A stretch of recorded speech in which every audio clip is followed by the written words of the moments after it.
வணக்கம் நேயர்களே. சற்றுமுன் வெளியான முக்கிய செய்தி. தமிழ்நாடு பேருந்து பயணிகளுக்கு ஒரு குட் நியூஸ். இதை பற்றி முழுமையாக பார்க்க வீடியோவை ஸ்கிப் பண்ணாம பாருங்க. மேலும் தினந்தோறும் முக்கிய தலைப்புச் செய்திகள், வானிலை, போக்குவரத்து மற்றும் தமிழக அரசாங்க செய்திகளை உடனுக்குடன் அறிந்து கொள்ள மறக்காமல் நமது சேனலை சப்ஸ்கிரைப் செய்து கொள்ளுங்கள். சென்னையில் போக்குவரத்து நெரிசலை கட்டுப்படுத்துவதற்காக கிளாம்பாக்கத்தில் புதிய பேருந்து நிலையம் திறக்கப்பட்டது. தென் மாவட்டங்களுக்கு செல்லும் அனைத்து பேருந்துகளும் இங்கிருந்துதான் செல்ல வேண்டும் என்ற அறிவிப்புக்கு பல எதிர்ப்பு கிளம்பி வந்தது.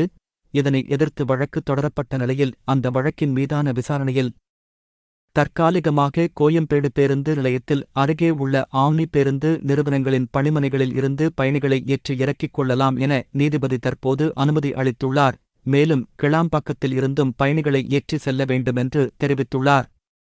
நன்றி. மேலும் இந்த வீடியோவிற்கு மறக்காமல் லைக் பட்டனை அழுத்திக் கொள்ளுங்கள்.